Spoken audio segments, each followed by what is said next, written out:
Bismillahirrahmanirrahim. Assalamu alaikum. Today we are going to start chemical properties of ethanol, which is related with organic chemistry, chapter number 9. और यहाँ पर हम लोग last classes में पढ़ चुके थे इसकी preparations. Now we are going to discuss chemical properties of ethanol और ethyl alcohol. First property is oxidation. Organic chemistry में अगर oxidation का word लिखा हुआ है, it means that reaction with nascent oxygen. अब यहां पर पहले लिखते हैं इथाइल अल्कोहल. लिखने का तरीका क्या है? CH3CHOH. ये हमने लिख दिया इथेनॉल. और हमें मालूम होना चाहिए जब ओल की ऑक्सीडेशन करेंगे आल बनेगा एल्डिहाइड. अब ये नेसेंट ऑक्सीजन कहां से आई? कौन प्रोड्यूस कर रहा है? Which is produced by KMnO4, that is oxidising agent. KMnO4 potassium permanganate के अलावा पोटेशियम डाइक्रोमेट K2Cr2O7 भी इस्तेमाल कर सकते हैं. तो फिलहाल यहां पर KMnO4 in the presence of H2SO4 concentrated few drops. जब भी कोई ऑक्सीडाइजिंग एजेंट होगा वो हमेशा एसिडिक मीडियम में नेसेंट ऑक्सीजन प्रोड्यूस करेगा. अब ये नेसेंट ऑक्सीजन क्या करेगी भाई? एक हाइड्रोजन जाएगा फंक्शनल ग्रुप से और एक हाइड्रोजन कार्बन से. दो हाइड्रोजन एक ऑक्सीजन, ये दोनों मिलके बनाएंगे वाटर. वाटर की फॉर्मेशन हो गई. यहां बचा CH3 then C single bond O और हाइड्रोजन. अब एक वैलेंसी फ्री कार्बन की, एक वैलेंसी फ्री ऑक्सीजन की, दोनों के दरमियान डबल बॉन्ड की फॉर्मेशन हो गई और ये इथेनॉल से बन गया इथेनॉल. इट मीन दैट जब भी किसी अल्कोहल की हम ऑक्सीडेशन परफॉर्म करेंगे फॉर्मेशन किसकी होगी? एल्डिहाइड. तो इथेनॉल की फॉर्मेशन हो गई. It is the first property of ethanol. Second, reaction with halogen acid. Halogen acid PbHCl HBr HI. तो यहां पर हम रिएक्शन करवा रहे हैं इथेनॉल का, that is C2H5OH plus HCl in the presence of zinc chloride.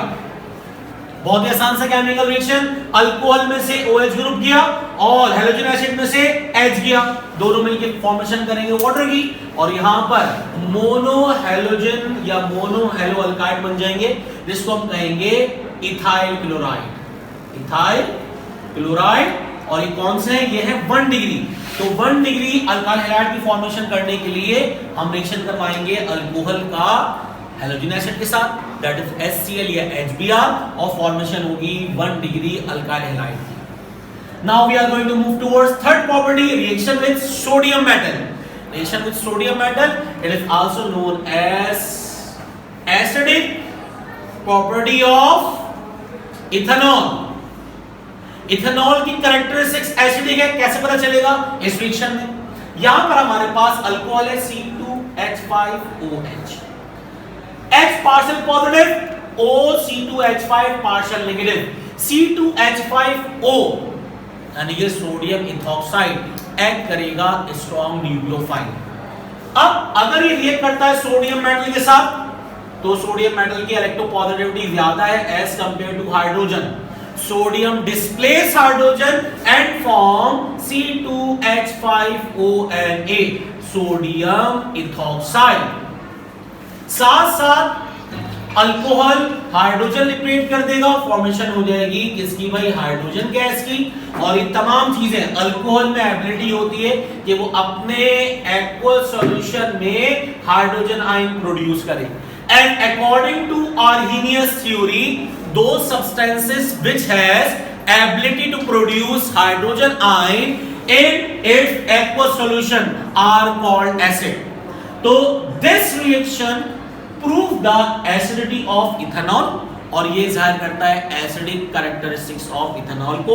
इसमें C2H5O सोडियम इथॉक्साइड ऐड करेगा एज स्ट्रॉन्ग न्यूक्लियोफाइल और ये अपने एक्वस सॉल्यूशन में प्रोड्यूस करेंगे हाइड्रोजन आयन. और आर्हेनियस थ्योरी के मुताबिक वो चीजें जो अपने सॉल्यूशन में, अपने एक्वस सॉल्यूशन में, आबी महलूल में H पॉजिटिव आयन प्रोड्यूस कर दें वो कहलाती है एसिड. तो this reaction prove the acidity of ethanol. Now we are going to move towards esterification. Esterification बड़ा ही मशहूर केमिकल रिएक्शन. जब भी कोई carboxylic acid that is acidic acid react करता है अल्कोहल के साथ, हमेशा एक फ्रूटी स्मेल कंपाउंड बनता है, ठीक है, और जिसको हम कहते हैं ईस्टर, और ये प्रोसेस कहलाता है एस्टरिफिकेशन. और ईस्टरिफिकेशन हमेशा एसिड की मौजूदगी में होगा, तो ये यहाँ पर एसिडिक मीडियम होगा, हम H2SO4 भी लिख सकते हैं।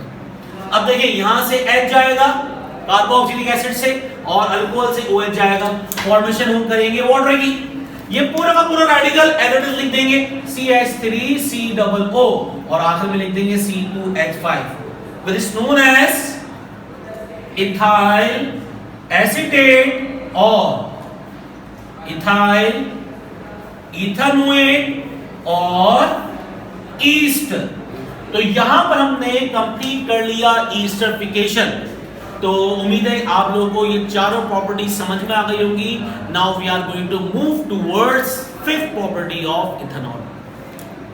Now we are going to move towards fifth property of ethanol that is dehydration. अच्छा एक बात जरूरी है इसमें, डिहाइड्रेशन और डिहाइड्रोजनेशन ये दोनों प्रॉपर्टीज इथेनॉल की है, दोनों में अलग प्रोडक्ट बनेंगे। डिहाइड्रेशन का मतलब रिमूवल ऑफ वाटर, ठीक है। देखिए अभी हम लिखेंगे अल्कोहल यहां पर CH3CH2OH। इसी तरह यहां पे लिखेंगे अल्कोहल CH3CH2OH। अब डिहाइड्रोजनेशन का मतलब रिमूवल ऑफ हाइड्रोजन और डिहाइड्रेशन का मतलब रिमूवल ऑफ अल्कोहल। अगर dehydration of ethanol alcohol perform करने को कहा जाए आपसे, तो यहाँ पे हमेशा इस्तेमाल होगा सल्फ्यूरिक एसिड।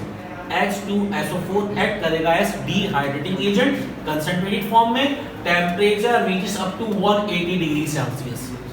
डिहाइड्रेशन में होगी बीटा एलिमिनेशन, क्या परफॉर्म होगी यहाँ पर बीटा एलिमिनेशन। और बीटा एलिमिनेशन का जो प्रोडक्ट होता है वो होता है अनसैचुरेटेड प्रोडक्ट। अल्फा कार्बन है ये और ये बीटा कार्बन है। अल्फा कार्बन से रिमूवल होगी functional group that is OH, beta carbon से रिमूवल होगी हाइड्रोजन, दोनों मिलकर फॉर्मेशन करेंगे वाटर की, तो ये हो गई डिहाइड्रेशन, ठीक है। डिहाइड्रेशन ऑफ इथेनॉल, यहां पर हमारे पास जो फाइनल प्रोडक्ट बनेगा वो फाइनल प्रोडक्ट बन जाएगा हमारे पास ethene CH2 double bond CH2, तो ये अनसैचुरेटेड प्रोडक्ट बन गया। तो डिहाइड्रेशन का मतलब सिंपल क्या होता है कि यहां पर सल्फ्यूरिक एसिड डिहाइड्रेटिंग एजेंट इस्तेमाल किया जाता है as a removal of functional group and hydrogen with two adjacent carbon atom that is alpha and beta, और टेम्परेचर मेंटेन करते हैं कितना हम लोग भाई 180। तो यहां पर रिमूवल हो गई, इथीन की फॉर्मेशन हो गई। Next dehydrogenation. डिहाइड्रोजनेशन के लिए हम लोग क्या करेंगे भाई, यहां पर डिहाइड्रोजनेशन के लिए इथेनॉल इस्तेमाल करेंगे। अच्छा डिहाइड्रोजनेशन के अंदर टेम्परेचर वही होता है 180 डिग्री सेल्सियस। यहां पर कॉपर निकल कपल कैटलिस्ट इस्तेमाल किया जाता है, ठीक है। अब रिएक्शन को आसान बनाने के लिए इसको दूसरी फॉर्मेट में लिख सकते हैं। किस तरह लिखने का तरीका है, स्ट्रक्चर वाइज लिखते हैं हम। देखिए CH3 CH और OH, दोनों में टेम्परेचर सेम है। अगर H2SO4 इस्तेमाल करेंगे डिहाइड्रेशन होगी, बीटा एलिमिनेशन रिएक्शन होगा। और अगर हमने कॉपर निकल कैटलिस्ट इस्तेमाल कर लिया एट अबाउट 180 डिग्री सेल्सियस, तो दो हाइड्रोजन की रिमूवल होगी, एक फंक्शनल ग्रुप से एक कार्बन से। ये दोनों रिमूव कर दिया इन्होंने हाइड्रोजन, H2 की फॉर्मेशन हो गई। अब क्या बचा यहाँ पर CH3 C double bond O और ये H, तो हाइड्रोजन करीब करके लिख दें, तो ये फॉर्मेशन हो गई इथेनॉल की। It means that dehydration of ethanol produce unsaturated product beta elimination that is ethene, while dehydrogenation removal of hydrogen in the presence of copper nickel and 180 degree Celsius temperature to produce ethanol that is aldehyde। और इसमें दो carbon atom है तो इसको हम बोल सकते हैं एसिड एल्डिहाइड, एसिड एल्डिहाइड, ठीक है। अब नेक्स्ट है ईथर फॉर्मेशन। देखिए ईथर फॉर्मेशन में हमारे पास दो टाइप है रिएक्शन लिखने की। या तो हम दो ईथर ले लें दो अल्कोहल ले लें C2H5OH C2H5OH। अब टेम्परेचर लो होगा लेकिन H2SO4 इस्तेमाल करेंगे डिहाइड्रेटिंग एजेंट। 70 टेम्परेचर होगा या 80 टेम्परेचर होगा। अगर टेम्परेचर 180 हो गया तो इथीन बीटा एलिमिनेशन हो जाएगा, इथीन फॉर्मेशन हो जाएगी। लेकिन अगर लो टेम्परेचर है अप टू 70 डिग्री सेल्सियस, तो ये दो मॉलिक्यूल्स हैं और ये वाटर एलिमिनेट हो गया। वाटर एलिमिनेट होने के बाद फॉर्मेशन हो गई C2H5O C2H5। जिसको कहेंगे ईथर, और ये कौन सा ईथर है? डाई। अब इस रिएक्शन को हम 2 स्टेप में लिख सकते हैं किस तरीके से, देखिए C2H5OH प्लस HOSO3H। यहां पर हमारे पास यहां से गया हाइड्रोजन और यहां से गया हाइड्रोक्सिल, फॉर्मेशन हो गई वाटर मॉलिक्यूल की, और ये बन गया C2H5HSO4, ये बन गया इथाइल हाइड्रोजन सल्फेट। अब ये इथाइल हाइड्रोजन सल्फेट C2H5, इसको ले सकते हैं O और SO3H, ये दोबारा रिएक्ट करेगा अल्कोहल के साथ, और ये अल्कोहल होगा एक्सेस में, ठीक है।